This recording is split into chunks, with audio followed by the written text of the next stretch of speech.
All right, so, we love diving into the strange and unusual here, but you've really outdone yourself this time. Oh, yeah. This one is really something else. Yeah, I mean, 12 Angry Gods. Uh, what a title. Definitely grabs you. It really does. And it's apt too, right? I mean, these notes you've given us, uh, they detail a cosmic trial unlike anything I've ever encountered. No kidding. The setting alone is just wild. A cathedral-sized space just floating in the void with golden runes everywhere and these shifting constellations. And And the jury, well, it's not your typical jury box, right? not at all. We're talking 12 deities from across human history and belief systems. It's insane. I mean, you've got Moses sitting there with Zeus, Buddha, Krishna, even Xenu. Like, A real who's who of the I divine. mean, you've managed to capture so many details about them too, like their seating Right, arrangements. it's not just a random assortment. Each one is positioned according to their domain and tradition. So you've got thrones and a lotus mat and even... Mechanical folding chair. Yeah, I mean, you got to laugh at that one, right? Totally out of place, Oh. but somehow perfect. Exactly. And then there's the accused, this glowing, featureless figure, The embodiment of non-belief, and the charge against them, this grave spiritual crime, of not believing. which really makes you think, right? Like, what does that even mean on a cosmic scale? Huge question. And then there's the dungeon master. Oh, yeah, that pixelated figure with the wonky That's monocle. askew. And he drops this bombshell that the trial isn't really about the accused, That's about the jurors themselves. which is what makes this whole thing so fascinating for us. I mean, when you have beings who literally personify belief in all its forms, And they're confronted with its absence. what does that tell us about belief itself? Exactly. And what does it say about justice and morality? And Yeah. I mean, let's face it, about us, about being human. Especially since we're literally in the room represented by Tiramisu, this mortal woman who suddenly finds herself in this crazy cosmic courtroom with a pen and a half-open diary. The ultimate fish out of water story. Right, so the initial vote is cast, and it's split. 7 guilty, 5 not guilty. 7 for guilty. Right. Yeah, you've got Moses, Muhammad, Xenu, Joseph Smith, Odin, Zeus, and Ahura Mazda all voting to convict. And the 5 voting not guilty. Jesus, Krishna, Buddha, Laozi, and Tira.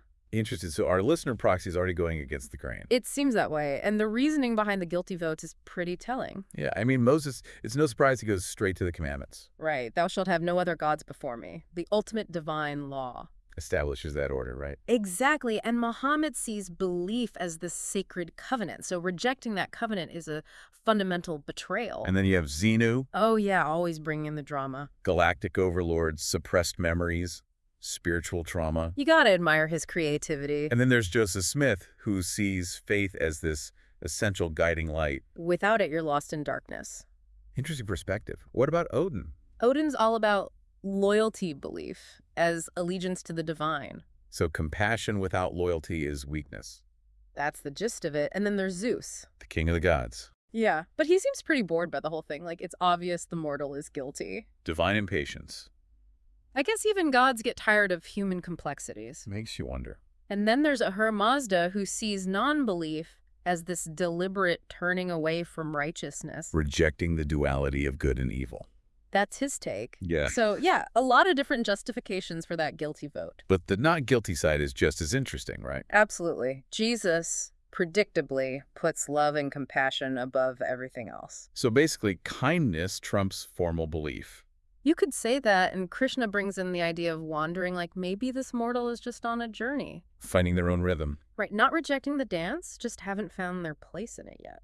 And Buddha emphasizes self-understanding. Finding enlightenment through inner work, not just external beliefs. Makes sense. And what about Laozi? Always a fan of simplicity.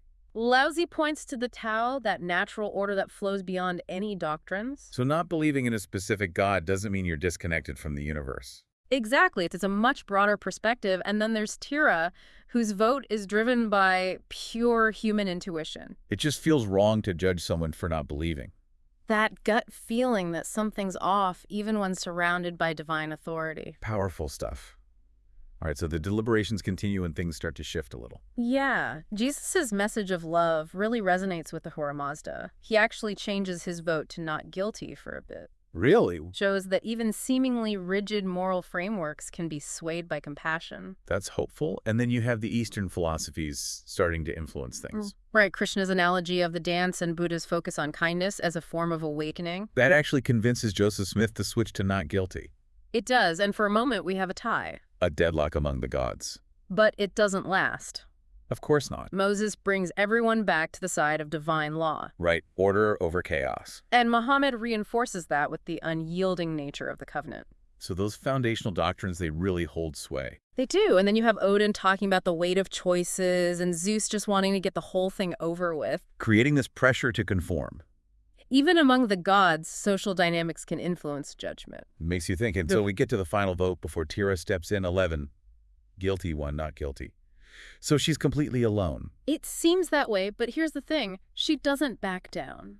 Standing up to the entire pantheon. She does, and she doesn't get bogged down in theological debates. Instead, she asks these simple but profound questions that challenge their entire way of thinking. Exactly like with Moses, she asks, what about those who never even knew his law?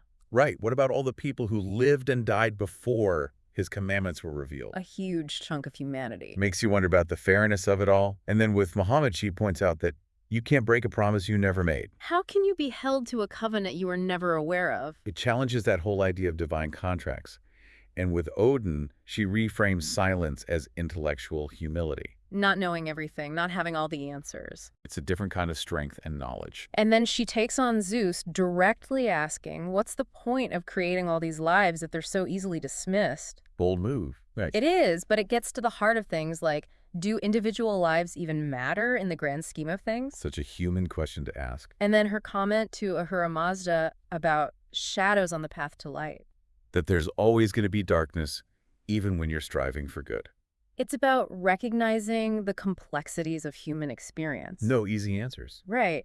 And her main argument is that maybe the divine system is what's flawed. That it's leaving people behind. And maybe instead of judging those who don't fit, we should be examining the system itself. That's radical. And then she admits that she didn't even believe they were real until that moment. It's this incredibly vulnerable moment of honesty. And she contrasts belief in power with belief in kindness. Which is huge, right? It really is. And then boom. The Dungeon Master rolls a natural 20. Talk about a turning point. Cosmic intervention. And it's Tira's challenge her courage that triggers a unanimous not guilty verdict. Everyone changes their vote. Incredible. So what makes them change their minds? Jesus sees the clarity of her vision. Krishna sees it as a valuable contribution to the dance. So they're all about the big picture. Right, Buddha emphasizes compassion. Laozi talks about embracing the flow. Even without strict belief. Exactly, and Drake the Smith realizes that faith can start from a place of not knowing. Doubt is the beginning point. In a way, and Ahura Mazda acknowledges the light of compassion in Tira's actions. Powerful stuff, and Muhammad recognizes the spirit of her words, even if they don't fit the doctrine. So he's looking beyond the letter of the law. You could say that, and even Moses. The ultimate lawgiver. He concedes that the spirit of the law should serve humanity. So even he's willing to bend a little, and the reasons from Odin and Zeus. Oh yeah, they're classic. Odin admires her audacity, and Zeus, well, he respects her nerve for standing up to him. Figures, and even Xena's explanation that the sacred space marshmallows have spoken. Perfectly bizarre. Totally fits his character, and then comes the twist. The big reveal. The Dungeon Master announces that the mortal had already passed away. The trial wasn't about judging them at all. It was a test for the gods. A test of their worthiness, their compassion, their ability to guide souls in the afterlife. So it flips everything on its head. It does. The whole trial was about them, not the accused, and Tira, our human in the room, was the catalyst. The one who challenged their assumptions. And made them see things differently. And her final diary entry is so perfect. Belief is not a gate, it's a mirror. It sums it all up so beautifully. Belief as a reflection of who we are, not a barrier to something else. It's about looking inward.